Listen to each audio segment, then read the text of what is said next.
नमस्कार। Valley of words के इस सेशन में मैं आपका स्वागत करता हूं। मेरा नाम अंजुम शर्मा है। लिखता हूं, आवाज का काम करता हूं, थोड़ा बहुत आवाज देता हूं, रेडियो में काम करता हूं और बहुत सारे इस तरह के काम करता हूं जो लिटरेचर और संस्कृति से, साहित्य से जुड़े हुए हैं। और इसीलिए आज वैली ऑफ वर्ड्स के एक सेशन का मैं होस्ट हूं, बातचीत के लिए आपके साथ हूं। और मेरे साथ में दो डिफरेंट जॉनर की पर्सनालिटीज हैं, दो महिलाएं हैं, नारी शक्ति हैं, और मैं उनके साथ बात करूंगा। ये मेरे लिए बहुत अच्छी बात है कि मैं अलग अलग विधाओं के लोगों से बात कर रहा हूं इस सेशन में। पहले जब मिला था तो अलग तरह के लोग थे, आज मिल रहा हूं तो उनमें से एक हैं दिल्ली यूनिवर्सिटी में प्रोफेसर और एक हैं आईएएस ऑफिसर।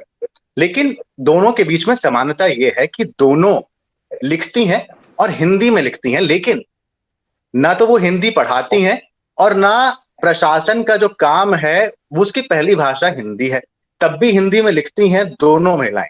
इसलिए मैं बहुत बहुत स्वागत करता हूं डॉक्टर चारू कपूर का। Doctor Charu Kapoor associate professor हैं फिजिक्स की दिल्ली यूनिवर्सिटी में, संगीत से वास्ता है और साहित्य से वास्ता है। बहुत बहुत स्वागत डॉक्टर चारू जी आपका इस सेशन में।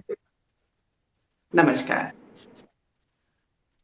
और मेरे साथ में हैं डॉक्टर अमिता प्रसाद, आईएएस ऑफिसर हैं, हिस्ट्री से ग्रेजुएशन किया है पटना से, एमए दिल्ली से किया है, उसके बाद एमबीए ऑस्ट्रेलिया से और पीएचडी पब्लिक पॉलिसी में मैसूर से की है। यानी देश ही नहीं दुनिया के अलग अलग हिस्सों में पढ़ी हैं, भारतीय प्रशासनिक सेवा में है और कहानियां लिखती हैं और बहुत कमाल लिखती हैं।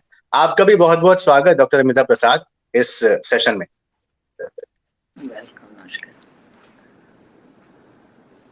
शुरुआत डॉक्टर अमिता प्रसाद आप ही साथ करता हूं।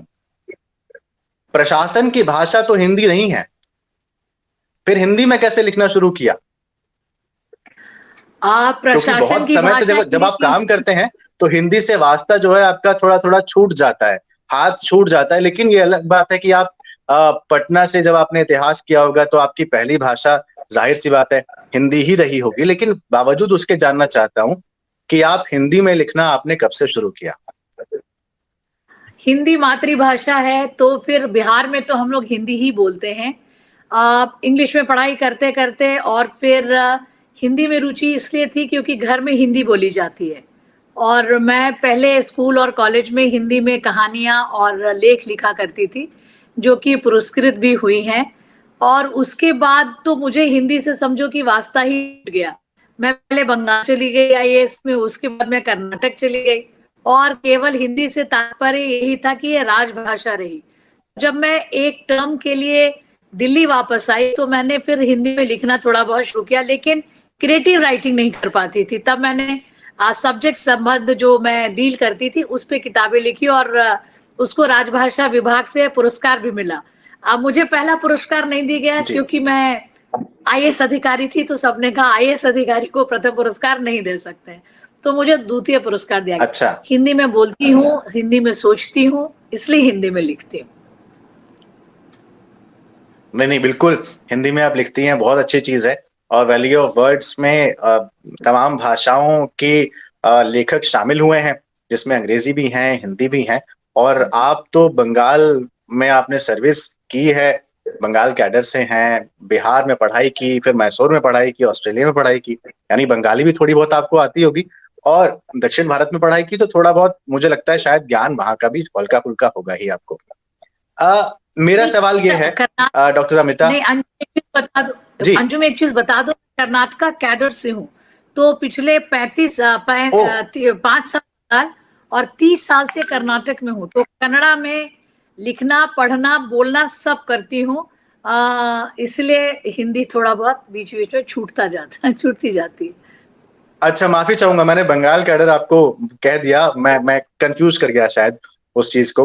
तो ये तो और अच्छी बात है, आप एक दक्षिण भारतीय भाषा जानती हैं, एक नॉर्थ इंडियन जानती हैं, ये तो बहुत अच्छी चीज है। मेरा सवाल आपसे ये है, इससे पहले मैं डॉक्टर चारू कपूर के पास आऊं, कहानी विधा क्यों चुनी?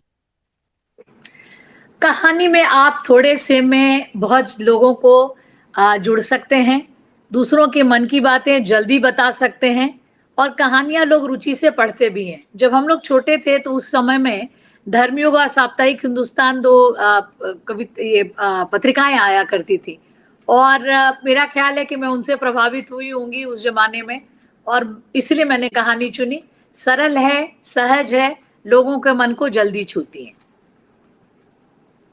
अरे वाह, मतलब आपके साथ अभी मैं बात करूंगा तो मैं धर्मयुग, धर्मवीर भारती और उस जमाने की बात भी कर सकता हूँ। बड़ा मजा आने वाला है इस सेशन में मुझे। मैं डॉक्टर चारू कपूर के पास अब आता हूँ। आप कहानियां लिखती हैं डॉक्टर अमिता प्रसाद, डॉक्टर चारू कपूर कविताएं लिखती हैं। तो ये मेरे लिए बड़ा अच्छा है कि एक कहानी विधा की शख्सियत से बात कर रहा हूँ, एक कविता की बात कर रहा हूँ। डॉक्टर चारू कपूर, आपसे जब मैं बातचीत इस सेशन से पहले कर रहा था, बड़ी दिलचस्प बातचीत हो रही थी और आपने मुझे बताया कि शादी के बाद आपने प्रोफेशन अपना, जो आपकी हॉबी थी, वो कंटिन्यू करना शुरू की, और उसके बाद आप दिल्ली यूनिवर्सिटी में गई और वहां पर आपकी जॉब वगैरह लगी। वो तमाम बातें एक एक पृष्ठभूमि है। मैं उसी में जानना चाहता हूँ, संगीत से भी आपका वास्ता है। कविता पर आऊं जी उससे पहले मैं संगीत के बारे में आपसे जानना चाहता हूँ। कैसे संगीत में जी रुचि पैदा हुई, और आप तो संगीत विशारद हैं, फिर फिजिक्स का और संगीत जी का रिश्ता, ये थोड़ा मुझे समझाइए। एक्चुअली बात यह है कि मैं बचपन से ही बहुत गाती थी, और मेरी मदर बहुत अच्छा गाती थी, बट क्लासिकली ट्रेन्ड नहीं थी। So she thought that I needed formal classical training. तो मैं 9 साल की हम्म। उम्र में उन्होंने मुझे गुरु के अंडर डाला, और मैंने 16 साल की उम्र में Sangeet Visharad which is MA in music वो कर लिया। फिर हम जब my father he was in BHEL, जब हम दिल्ली आए तो मैं डागर बंधुओं के साथ एसोसिएटेड रही कुछ टाइम, और उनके बाद मैंने सविता देवी जी के अंडर अपनी शिक्षा ग्रहण करी, और इस तरह से सिलसिला चला।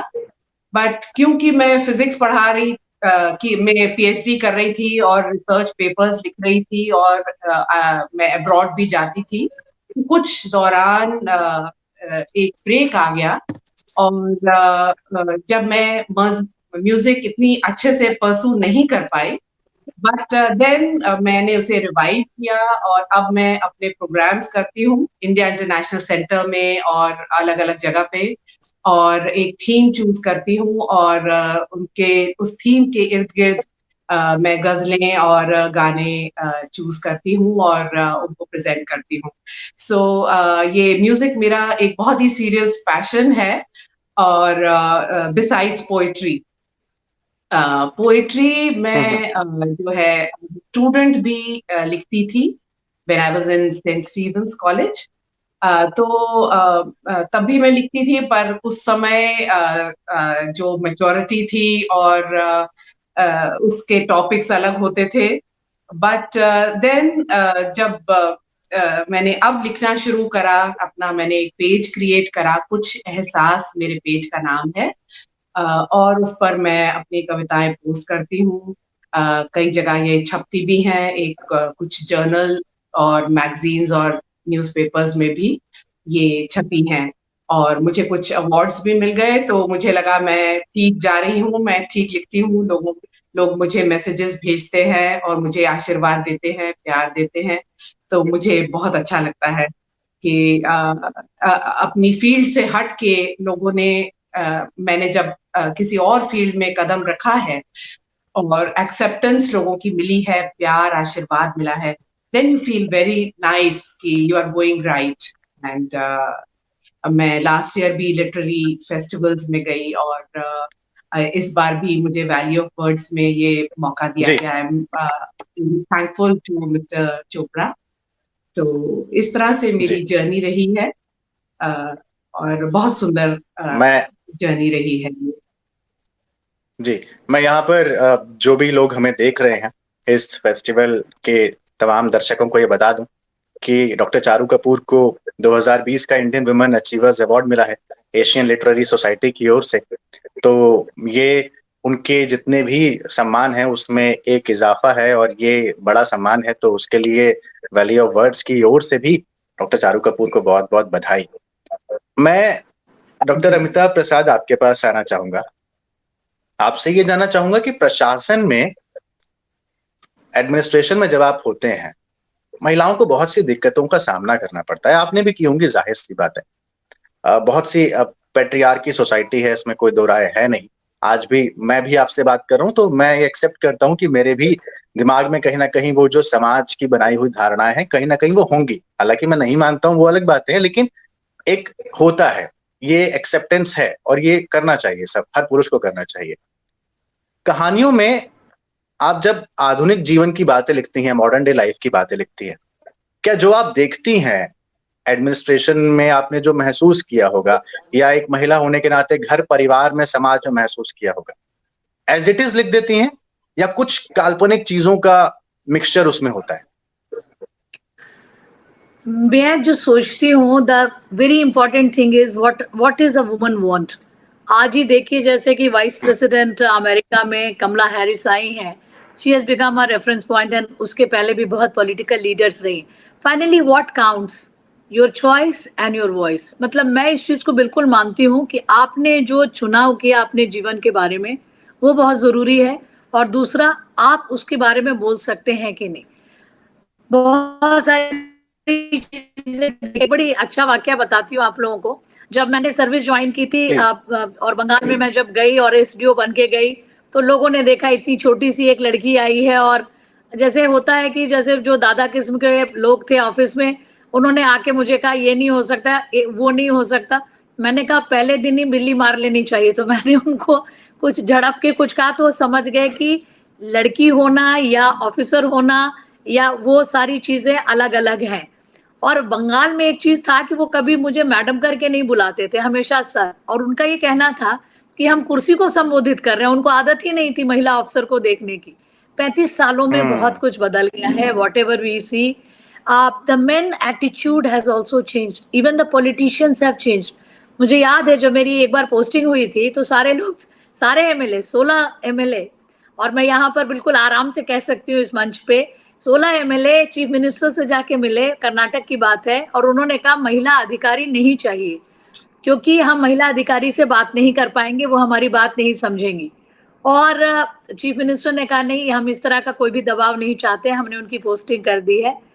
उन्हीं एमएलए ने, जब मैं 3 साल के बाद वहां से वापस जा रही थी दूसरी पोस्टिंग में, उन्होंने कहा, उन्होंने बताया हमें। तो मैं क्या कह रही हूँ कि जमाना भी बदल रहा है, लोगों के एटीट्यूड भी बदल रहे हैं, लड़कियां भी बदल रही हैं। लड़कियां आजकल नहीं घबराती हैं अपने सपनों को चुनने में। हमारे जमाने में when we were growing up, our fathers parents played a major role, अभी भी they play a major role, the parents play a major role, but the girls are having choice. और मैं इसी चीज को मानती हूँ कि अगर आपकी वॉइस है, हाँ, कहीं कहीं कुछ जो कहानियां लिखती हूँ कहीं कहीं छुपा भी देती हूँ। अभी जैसे मैंने कहानी लिखी है, मैं आप थोड़ा बताऊंगी, मैं बोल रही हूँ, छोटी सी कहानी है, this is on sexual harassment. ये ना मैं बोल रही हूँ, मैं आपको बताऊं, मैं उस कहानी पर अलग से बात करने वाला था आपसे, और ये बहुत अच्छी चीज है कि आपने उसी का रेफरेंस दे दिया। मैं वो कहानी ही पढ़ रहा था इस प्रोग्राम को शुरू करने से पहले। प्लीज आप बताएं, आप क्या बता रही थी? नहीं, मैं बोल रही हूँ, मैंने बहुत छोटा सा लिखा है ऑन सेक्सुअल हैरेसमेंट पे, और कैसे लोग उसको करते हैं। और लेकिन उसमें मैंने, अगर मेरे अपने तरफ से लिखना होता, तो मैं उस लड़की को पूरी तरह से संघर्ष करते हुए दिखाती और उसको दिखाती कि वो कोर्ट तक गई है। लेकिन जब अब लॉकडाउन में कहानी लिख रही, तो मेरे बहुत सारे जो मेरे जो पढ़ते हैं हमारी कहानियां, उन्होंने मुझे कहा कि लॉकडाउन में प्लीज तुम पॉजिटिव कहानियां लिखो। तो मैंने फिर उस लड़की की नौकरी छुड़वा दी, और वो लड़की नौकरी छोड़ के चली जाती है, लेकिन वो कंप्लेन करके जाती है। अगर मेरा वश चलता तो मैं उस लड़की से कोर्ट तक लेके जाती हूँ उसको, लेकिन मैंने थोड़ा सा यहाँ पर अपने साथ थोड़ा बदलाव किया और थोड़ा सा एडजस्टमेंट की, ताकि कहानी में एक मर्म बना रहे, and it is more sympathetic and more positive line. एक दूसरी कहानी मैंने लिखी थी, नहीं, मैं आप लोगों को वो भी लेकिन यहाँ पर मैं टोकूंगा आपको, डॉक्टर अमिता प्रसाद, जी, वो हाँ, मर्म या फिर वो सिंपैथी लाने की जरूरत क्यों है? आप वास्तविकता क्यों नहीं, मतलब एक लड़की संघर्ष करके कोर्ट क्यों नहीं जा सकती है? मैं मर्म क्यों लेके आऊं और वो सिंपैथी क्यों लूं? नहीं, मैंने उसको सिंपैथी नहीं दी, मैंने उसको she quits a job, otherwise I was planning कि मैं उसको जॉब में रहते हुए कोर्ट में ले जाते हुए थोड़ा संघर्ष दिखाऊंगी। जैसा मैंने कहा, लॉकडाउन में मुझे बहुत सारे रिक्वेस्ट है कि प्लीज तुम नेगेटिव कहानियां अभी मत लिखो, हम लोग का दिमाग अभी ऐसे ही थोड़ा सुस्त चल रहा है, तो प्लीज। तो मेरे जो बहुत चाहने वाले लोग हैं या जो हमें बोलते हैं, तो उसके कारण इस कहानी में मैंने थोड़ा चेंज किया। एक दूसरी कहानी मैं बताऊंगी जो कि मेरी बहुत प्रिय कहानी है, बहुत लोगों को पसंद आई है। उसका नाम है मोड़ तक। उसमें मैंने जीवन के मोड़ दिया है, the girl gets involve with a married man. मैंने देखा है आसपास में बहुत सारी लड़कियां सही वक्त पे सही चुनाव नहीं कर सकती। तो यहाँ पर एक और प्रश्न आएगा कि सही चुनाव आखिर है क्या? सही चुनाव केवल वही है जो कि जिसकी सीमा रेखाएं हैं, या सही चुनाव वो है जो मन चाहता है? तो मैंने मन के मोड़ में यही दिया है। और अंत में क्या, वो लड़की सब कुछ छोड़ के, उस मैरिड आदमी को छोड़ के, she goes to Kerala.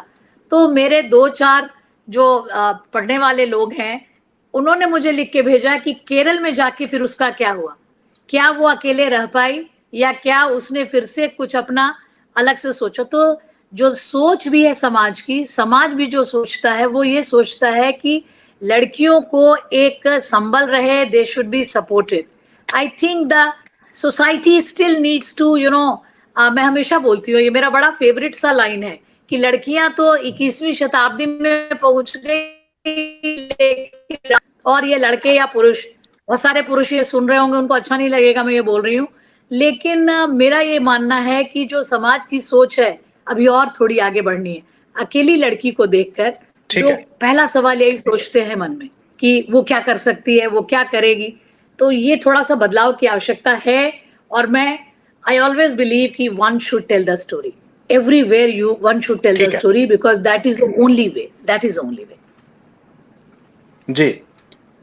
Doctor Charu Kapoor, कहानी में तो इतनी संभावनाएं रहती हैं, आप बड़ी बात कर सकते हैं, तमाम घटनाओं को समेट सकते हैं। उपन्यास में और बड़ा दायरा होता है, आप और बड़ी बात समेट सकते हैं। कविता में तो नहीं रहता है। कैसे करती हैं उस चीज को पॉसिबल? एक्चुअली ऐसा नहीं है। सजेस्टिव होके भी बहुत कुछ कहा जा सकता है, और कम शब्दों में भी बहुत कुछ कहा जा सकता है। That's what I feel. और मैम की बात से मुझे अपनी एक कविता याद आ गई। क्या मैं सुना सकती हूँ? बिल्कुल बिल्कुल, प्लीज। मैंने ये लिखा था नवरात्रि के उपलक्ष्य में। 20 से 21 तक इसका नाम है। और ये ऐसे मैंने लिखा कि 9 दिन दुर्गा मानकर, 9 दिन दुर्गा मानकर जिसको है पूजा तुमने, फिर उसी देवी को क्यों पांव तले रौंदा तुमने। देवी नहीं, देवी नहीं, वह भी इंसान है, जानकर फिर तू क्यों अनजान है। बेड़ियों में जकड़ी घायल, फिर वह क्यों लहूलुहान है। कैसा माशरा है ये, कैसा माशरा है ये, कैसी ये इबादत है। आराध्य पर फूल चढ़ाती, कोख में उजाड़ती भी है। उस समाज का क्या भविष्य, उस समाज का क्या भविष्य जहां औरत का तिरस्कार हो, जहां उसका अपना अस्तित्व चूल्हे में जलकर राख हो। 21वीं सदी में यह देश तभी पहुंच पाएगा, 21वीं सदी में यह देश तभी पहुंच पाएगा जब औरत को देवी नहीं, जब औरत को देवी नहीं बराबर का दर्जा दिया जाएगा। ये मैम के 21वीं सदी से मुझे ये पोएम याद आ गई अपनी, जो मैंने समाज की इस विडंबना पे लिखी कि हम 9 दिन दुर्गा का अवतार मानकर जिसकी पूजा करते हैं, हम उसका तिरस्कार भी करते हैं। जी, लेकिन मेरा सवाल अभी फिर वहीं पर है कि जब आप कविताएं लिखती हैं, एक तो होता है कि कविता में आप भाषा का ध्यान रखते हैं, एक तो होता है कथ्य और एक होती है भाषा। जिसको हम एकदम मैं टिपिकल हिंदी लिटरेचर के स्टूडेंट में जाऊं तो मैं कहूंगा भाव पक्ष और कला पक्ष, एकदम जो साहित्यिक भाषा ये होती है उसकी, है ना, कि भाव क्या है और उसका कला क्या है, उसकी भाषा क्या है। लेकिन जब आप कविता लिखती हैं तो क्या भाव को असिस्ट करने के लिए अपनी भाषा में उस हिसाब से बदलाव करती हैं, या फिर भाव में बदलाव करती हैं कि आपकी भाषा सहज रहे, या दोनों को कैसे साधती हैं कि आपकी बात की बात कह जाए और भाषा भी ना दुरूह हो? देखिए, मैं गंगा जमुनी तहजीब में लिखती हूँ, जिसमें हिंदी और उर्दू के भी वर्ड्स होते हैं।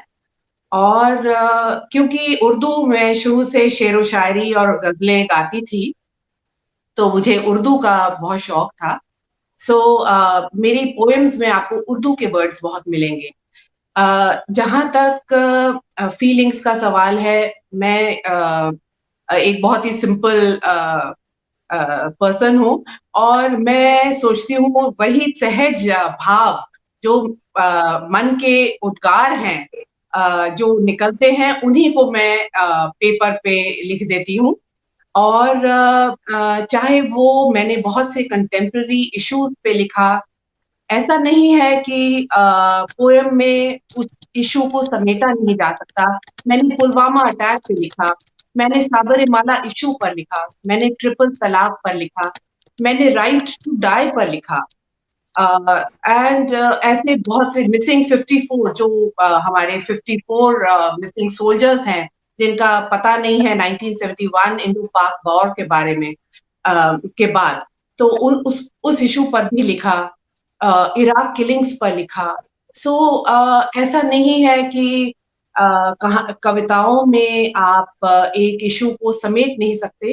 Actually I am slightly over sensitive, तो मैंने जैसे कहीं भी पढ़ा किसी भी इशू को और रिएक्ट जिस तरह से करा, और मैंने उनको अपने शब्दों में उतारा, तो इस तरह से मैंने अपनी कविताएं बनाई।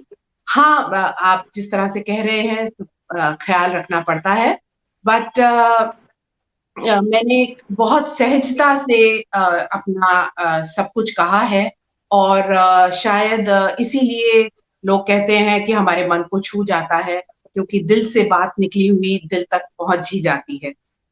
मेरा ये मानना है। जी।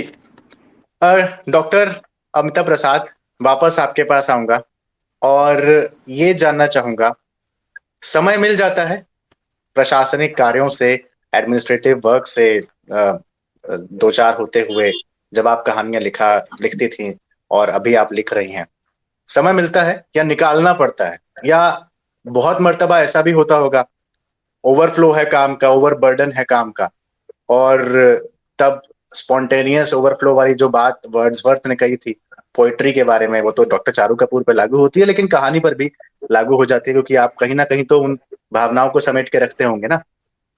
कैसे समय निकालती हैं?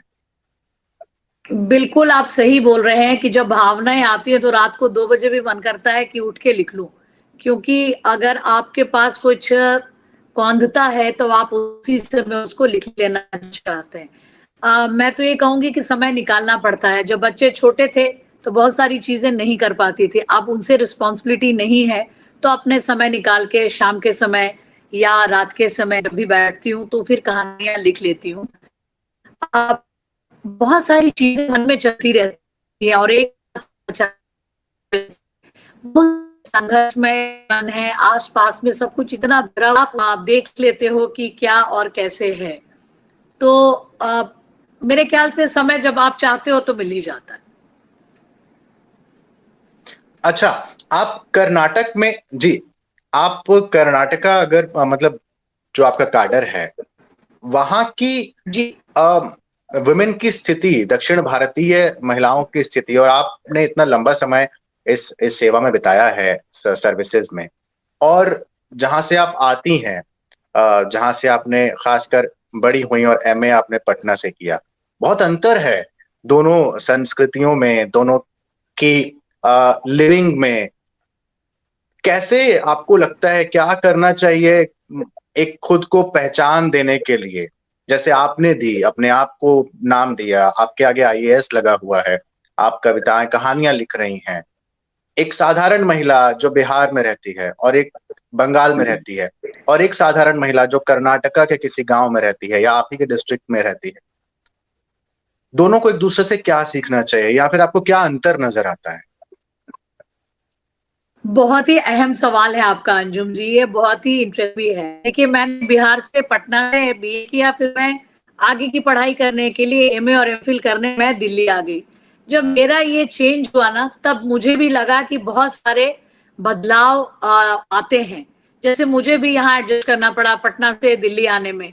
और हमारे यहाँ उस समय में दिल्ली विश्वविद्यालय में एक बड़ा अच्छा सा एक बहुत अच्छा सा एक टर्म था, बहनजी टर्न्ड मॉड, जो कि वो बिहारियों के लिए यूज करते थे। तो हम लोगों को वो भी सुनना और सीखना पड़ा।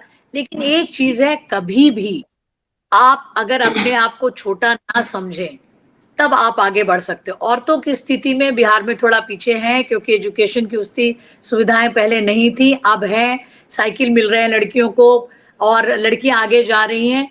चाहे वो बंगाल हो, चाहे वो बिहार हो, चाहे वो कर्नाटक हो, औरतों को संघर्ष करना ही पड़ता है, खास करके छोटी चीजों में। मैं आपको बहुत छोटा वाक्य बताऊंगी और वो चीज मेरे जहन में अभी तक रही गई है, बारे में बहुत दिनों से मैं लिखना चाहती हूँ। मैंने शीर्षक भी सोच रखा है, लेकिन लिख नहीं पाई हूँ। वो लड़की, मैं मिली थी उससे जब मैं कमिश्नर थी और मैं गांव में गई, तो वहां सबसे आगे एक बड़ी अच्छी सी लड़की बैठी हुई थी, एंड वो अपनी बात बोल रही थी कि क्लास 9th के बाद हमारी पढ़ाई छूट जाती है 2 कारणों से। टॉयलेट नहीं है, because this is what she told me.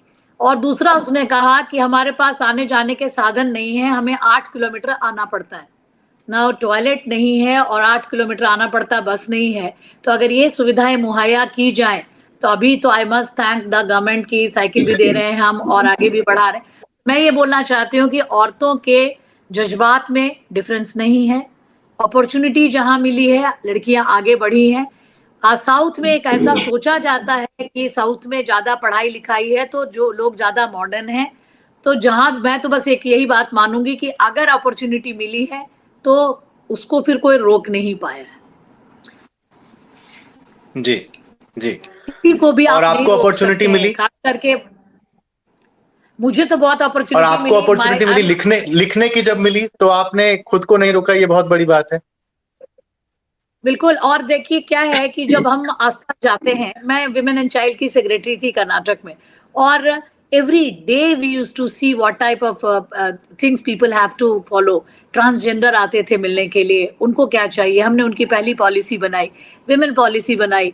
और ये जो है ना औरतों के लिए कि जैसे मैं हमेशा बोलती हूँ कि आप जब माँ बनने वाले होते हो तब आपको इतना सहेजा जाता है, लेकिन आप माँ बनने के पहले 12 साल से आपको कोई नहीं देखता है। I used to always say look after the girl child, क्योंकि गर्ल चाइल्ड को कोई नहीं देखता। लेकिन हाँ, माँ बनने वाली हो तो आपकी गोद भराई भी होती है, आपको अच्छा खाना भी मिलता है। लेकिन आप जब 10 साल की हो तब आपको खाना नहीं दिया जाता, आपके भाई को दे दिया जाता है। मैं जब छोटी थी तो अपनी माँ से बहुत लड़ती थी कि आप भाई को ज्यादा प्यार करते हो, मुझे कम करते हो। आई थिंक एक थोड़ी सी बगावत रही होगी मुझमें कि सबको बराबर का सम्मान भी मिले और अपॉर्चुनिटी मिले।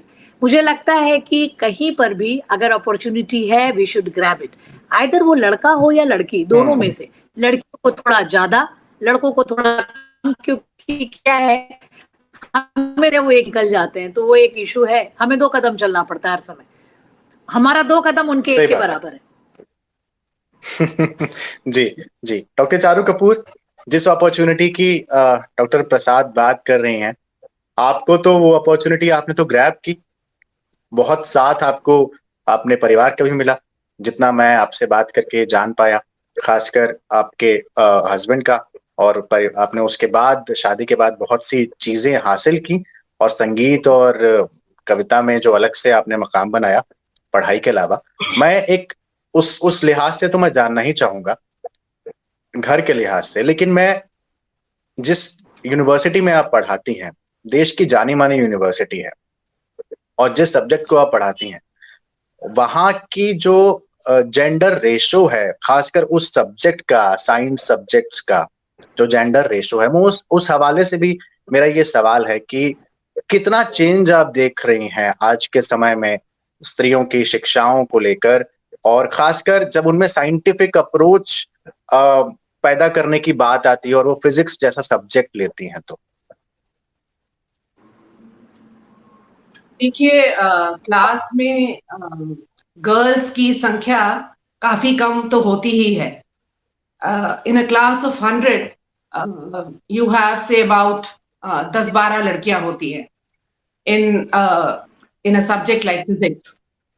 बट काफी लड़कियां आगे आ रही हैं और फिजिक्स या केमिस्ट्री जैसे सब्जेक्ट्स को ले रही हैं. और चेंज तो आ रहा है विद टाइम, क्योंकि जब मैं कॉलेज में थी तो हम खाली 6 लोग थे अपनी क्लास में गर्ल्स, बाकी सब बॉयज थे. और चेंज तो आ रहा है और more girls are coming forward to opt for sciences. But अभी भी बहुत बहुत कुछ बाकी है सोच बदलना. और धीरे धीरे आई थिंक हम बदलेंगे भी. तो इसी जी उम्मीद पे हैं हम कि और जी लड़कियां आएंगी, कम फॉरवर्ड और आर्ट्स से निकलकर साइंस को भी ऑप्ट करेंगी. जी. मैं संगीत के लिहाज से एक सवाल आपसे करना चाहता हूं कि जिस दौर में हम हैं, और आप तो यंग जनरेशन के आसपास ही रहती हैं, कॉलेज में जब रहती हैं, यूनिवर्सिटी में जब रहती हैं, और जिस संगीत को आजकल पसंद किया जा रहा है और जिस संगीत को आप गाती हैं, लाइट क्लासिकल हो चाहे क्लासिकल हो, और एक तरफ आज का फ्यूजन है, रैप है, जिसमें हिप हॉप है, और बहुत ज्यादा इसमें धूम धड़ाका टाइप के मैं शब्द इस्तेमाल करूं बहुत होता है, कानों को बहुत ज्यादा सुहाता नहीं है, लेकिन एक वर्ग ऐसा भी है जिसे बहुत सुहाता भी है वो संगीत. संगीत की जो ये यात्रा है, इसमें आप शास्त्रीय या फिर गजल गायकी को कहां पर खड़ा हुआ देखती हैं आने वाली जनरेशन या इस जनरेशन के लिहाज से? क्या सुनना पसंद कर रही है, या आप जब इंडिया इंटरनेशनल सेंटर में या इंडिया हैबिटेट सेंटर में गाती हैं तो संख्या आपको युवाओं की सुनना पसंद करती है? बिल्कुल बिल्कुल. आई थिंक जो क्लासिकल या गजल गायकी है, वो जो सुकून, जो पीस देता है, वो ये हिप हॉप ये या ये सब नहीं दे पाते. और ये शोर शराबे की चीजों से बहुत परे है. ये जो सुकून और शांति और पीस ऑफ माइंड ये इस तरह का म्यूजिक देता है. बहुत सा यंग क्राउड अट्रैक्ट होता है. आप मानेंगे नहीं, मेरे प्रोग्राम्स में हॉल में बहुत सी संख्या यंगस्टर्स की होती है और पूरा खचाखच भरा होता है. They appreciate this kind of music. And मैंने काफी प्रोग्राम ऐसे भी किए, जैसे इंडियन सिनेमा की यात्रा 1951 से लेकर 2007 तक इस तरह से करा. एक नॉच गर्ल्स पे मैंने प्रोग्राम करा और एक मैंने अभी प्रोग्राम करा गीता दत्त जी के many moods of Geeta Dutt, जिसमें मैंने उनके अरे वाह. एन्चेंटिंग गाने, रोमांटिक गाने, सब तरह के गाने सुनाए. और लास्ट प्रोग्राम मेरा जो हुआ वो लास्ट फरवरी में 2020 में ही मैंने 2 प्रोग्राम्स करे, जिसमें मैंने गाया पियानो के साथ. तो मैंने अब बहुत चुनिंदा गाने जो येस्टर ईयर्स के हैं उनको सेलेक्ट किया, जो पियानो के साथ बहुत अच्छे लगेंगे. तो वो मैंने इंडिया इंटरनेशनल सेंटर में भी गाया और एक प्रोग्राम किया सेंट स्टीफेंस कॉलेज में. उन्होंने मुझे इनवाइट किया था. 29 फरवरी को था मेरा प्रोग्राम. सो और वहां भी उन यंगस्टर्स ने बहुत अप्रिशिएट करा गाने को, उन गानों को. ये देखिए, ये एवरग्रीन गाने हैं और इनके लिरिक्स, नहीं, उस एवरग्रीन गाने की 2 लाइनें हमको भी सुना दीजिए. मैं आपसे रिक्वेस्ट करूंगा कि उसकी 2 लाइनें आप हम लोगों को भी सुना दीजिए. वैसे तो मेरा गला खराब है काफी दिन से, कोशिश जरूर करूंगी. प्लीज.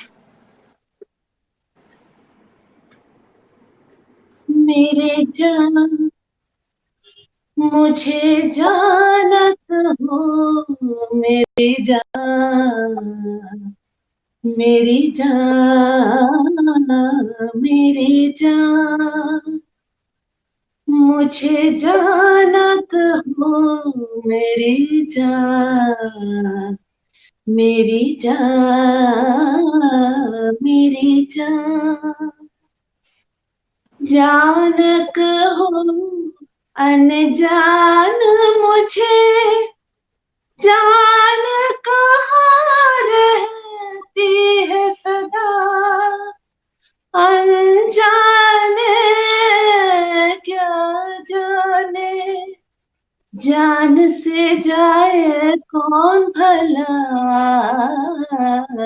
मेरी जान, मुझे जाना कहो मेरी जान, मेरी जान, मेरी जान। तेरा गला बहुत खराब है। नहीं नहीं, बहुत बहुत बहुत शुक्रिया, आपने अपने मेरी रिक्वेस्ट को एक्सेप्ट किया और गीत हम लोगों के लिए आपने गाया। बहुत बहुत शुक्रिया इस बात के लिए। और गला खराब है तब आप इतना अच्छा गा रही हैं, सही होगा तो आपको फिर सामने से ही सुनेंगे हम लोग। मैं अब डॉक्टर अमिता प्रसाद के पास आना चाहूंगा। प्रोग्राम के बिल्कुल अंत में हूँ और बहुत जल्द इसका समापन करूंगा। मुझे आपकी एक कहानी है डॉक्टर अमिता प्रसाद, मैं पढ़ रहा था उसको, कस्तूरबा गांधी से काल्पनिक मुलाकात, एक आपकी कहानी है। उसमें एक लाइन आती है कि बा आपको किस बात से दुख हुआ। बा थोड़ा रुकी और बोलने लगी कि जब किसी बात से दुख होता तो उस बात को भूलना ही श्रेष्ठ है। मैं निडर थी, अपनी बात कह देती थी। बच्चों को स्कूल ना जाने देने के निर्णय पर दुख हुआ। ये बात को भूलना ही श्रेष्ठ है जब किसी बात से दुख होता है, और बच्चों को स्कूल ना जाने देने की बात क्या आपने आज के संदर्भ में उठाई? बिल्कुल दोनों तरफ से उठाई। कस्तूरबा का अगर आप जीवन देखें तो वो सूरज की परछाई थी। अपना व्यक्तित्व उनका जो था, लेकिन उनकी निडरता, मतलब अगर आप उनका पूरा जीवन देखें तो उनमें जो निडरता थी वो कहीं नहीं थी। और मैं जो मानती हूँ कि वो जनरेशन था, उनके निडर होने के कारण आज हम इस कुर्सी पे बैठे हैं और यहाँ हैं। क्योंकि हमारी जो दादी नानियों का जो जनरेशन था वो बहुत ही निडर था, अपनी बात कहने का सुख मिलता था। ये जो बच्चे स्कूल का जो था, तो उनके जो सबको पता है वो कि उनके चारों बच्चों को उन्होंने 2 बच्चों को बाद में भेजा और बड़े दोनों बेटों को नहीं भेजा, और किस तरह से बड़े बेटे के साथ गांधी जी का मनमुटाव हुआ। बहुत सारी कहानी किताबें सब जगह वो है। बच्चों को स्कूल नहीं जाने देना वो सबसे बड़ा जुल्म मैं मानती हूँ। आज के जमाने में अगर आपके जीवन में अगर कुछ आपको मिलता है तो आपकी विद्या है। Why we are here. मैं तो हमेशा बोलती हूँ कि मुझे अपॉर्चुनिटी मिली, मेरे माता पिता बहुत ही अच्छे थे, जो छोटे से बिहार के कस्बे से उठ के, आप विश्वास नहीं करेंगे, जब मैं क्लास 3 में पढ़ती थी और जब क्लास 1 में पढ़ती थी तो इंदिरा गांधी जी प्राइम मिनिस्टर हुई, और हमारे स्कूल में एक टीचर थे, उन्होंने हमें क्या कहा था, आप सबको इंदिरा गांधी होना है। और ये वाक्य मैं कभी भूल नहीं पाई। और हमारे फादर भी इस तरह से हम लोगों को आगे बढ़ाते रहे। बिहार से निकल के दिल्ली भेजना, दिल्ली में जाके यूपीएससी के लिए सोचना और एग्जाम दिलवाना, और एक मन में हमेशा रखना। तो मेरे ख्याल से सपने देखना बहुत जरूरी है। और सपने आप कब देख सकते हो, जब आप बाहर जाते हो, आपको शिक्षा और विद्या मिलती है। तो मेरे ख्याल से बहुत ही जरूरी है कि हम आगे बढ़ें और पढ़ें। और मैंने उस लड़की का जिक्र किया जिसकी कहानी मैं लिखना चाहती हूँ। उस लड़की ने मुझे कहा था, मुझे स्कूल छोड़ना पड़ा कि टॉयलेट नहीं। मतलब इससे ज्यादा दुख क्या हो सकता नहीं, है। आपने जब ये बात कही तो उसी दौरान मुझे आपकी ये कहानी एकदम से कौंधी, और वो लाइन खासकर की, और मैं वो पलटने लगा और मैंने स्पेशली उस लाइन को पढ़ा, इसीलिए मैं जानना चाह रहा था। मैं आपसे एक अंतिम सवाल मेरा ये, डॉक्टर अमिता प्रसाद, सॉरी मैं आपको टोक रहा हूँ, समय कम है हमारे पास, मुझे बार बार उधर से होस्ट की तरफ से आदेश मिल रहा है कि आप इसे जल्दी खत्म करें। मेरा अंतिम सवाल आपसे ये, आगे क्या क्या क्या लिख रही हैं, क्या पढ़ने वाले हम लोग हैं, और क्या क्या करने की चाहत अभी है? छोटी छोटी कहानियां ही लिखूंगी, उसके बाद देखती हूँ आगे क्या होता है। लेकिन मैं लड़कियों की कहानियां, औरतों की कहानियां, उनके द्वंद की कहानियां, उनके संघर्ष की कहानियां, ये आगे जाना चाहती हूँ। बहुत सारी जगह लिखना चाहती हूँ, वीडियो के थ्रू भी, और अपना चैनल भी बनाना चाहती हूँ, ताकि जो मैं कहना चाहती हूँ खुल के कह सकूं। अभी थोड़े बंधन है मुझे, क्योंकि मैं सर्विस में हूँ, तो थोड़ा बंधन मुक्त हो जाऊं तो खुल के और लिख सकती हूँ। तो ये है। और मेरा विश्वास है कि कभी एक उपन्यास भी लिखूं मैं, जो कि मैंने नाम सोच रखा है, लेकिन अभी समय के अभाव के कारण मैं लिख नहीं पाती हूँ। तो मैं वो करना चाहूंगी कि एक उपन्यास जरूर लिखूं मैं, लिखने के लिए जल्दी जी जी जल्दी ही जी लिखूं। जी जी लिखने के लिए जरूर आपकी सर्विस बंधन हो सकती है, लेकिन बहुत सी महिलाओं के लिए यही आपकी जो सर्विस बंधन है, ये बहुतों के लिए बेड़ियां खोलने का काम भी करती है। नहीं, हम बहुत सारी बातें कह नहीं सकते हैं, जो कि हमारे सर्विस रूल जी के जी खिलाफ हो जी सकता है, इसलिए। क्योंकि बहुत बार चीजें हाँ आप सोच के लिखते हो कि ये कहीं गलत मतलब में ना ले ली जाए, या पॉलिटिकल कहानी नहीं लिखना चाहती हूँ मैं। हालांकि हमारे सर्विस में बहुत लोग हैं जो लिखते हैं और लिखते रहे हैं, अच्छी कहानियां लिखे हैं, और हमारी सर्विस में बहुत लोग बहुत अच्छा लिखते हैं, हिंदी में, इंग्लिश में, और बहुत जर्नल में लिखते हैं।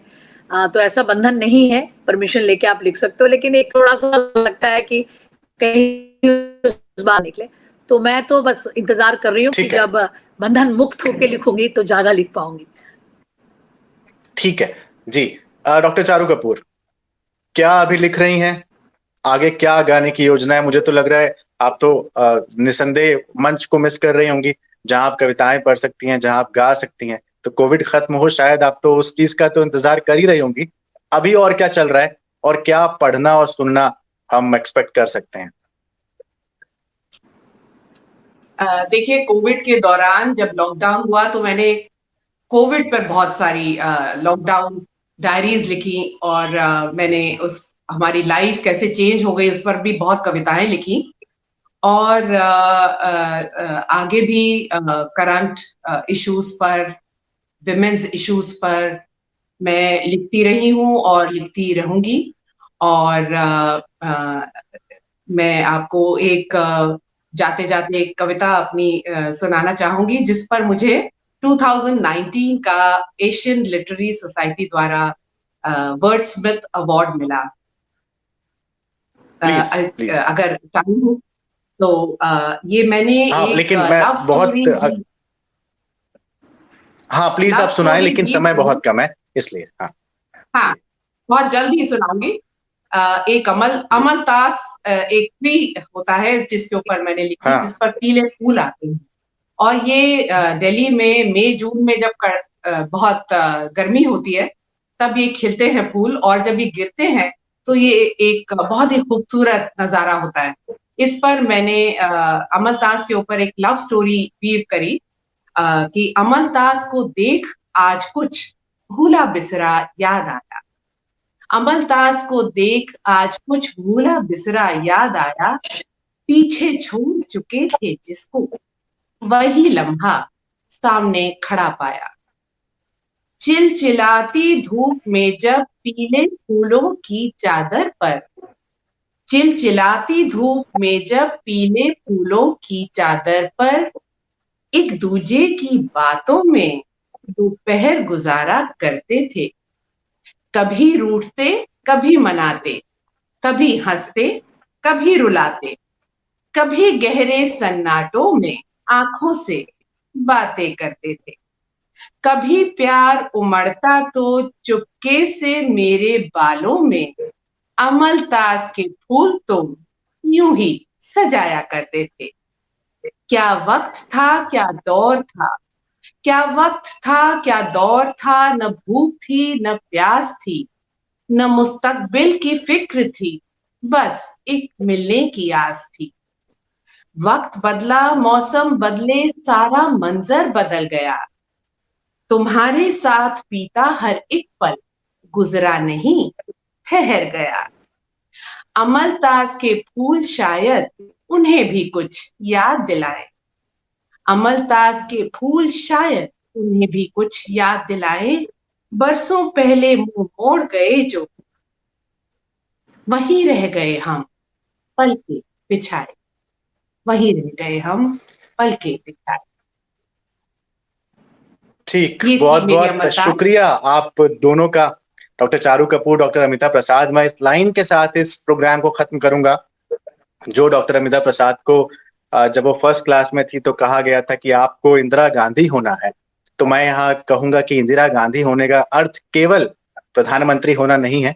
इंदिरा गांधी होने का अर्थ हिम्मत होना है कि आपके भीतर संघर्ष करने की शक्ति आए, और वो हिम्मत होना है जो संसार का भूगोल रखने का मादा रखती है। तो बदलने का, भूगोल बदलने का जो मादा इंदिरा गांधी ने रखा था, जिसमें आपको पता है बांग्लादेश बना था, भारत से भारत बांग्लादेश के युद्ध के दौरान की कहानी आप सब जानते ही हैं। तो आपको वो संघर्ष में वो हिम्मत हासिल करनी है, और मुझे उम्मीद है कि तमाम महिलाओं के भीतर वो हिम्मत आ रही है और ज्यादा आएगी। और आप दोनों से आज का सेशन देखने के बाद वो हिम्मत और बढ़ेगी, मुझे ऐसी पूरी उम्मीद है। आप साहित्य और संस्कृति की ऐसे ही लगातार दोनों सेवा करती रहें, अपने अपने फील्ड में एक्सेल करती रहें। हमारी ओर से बहुत बहुत शुभकामनाएं, और आपने हमारे लिए वक्त निकाला, हम लोगों से बातचीत की, इसका बहुत बहुत शुक्रिया। Thank you, thank you so much. Thank you very much. Thank you ma'am, thank you.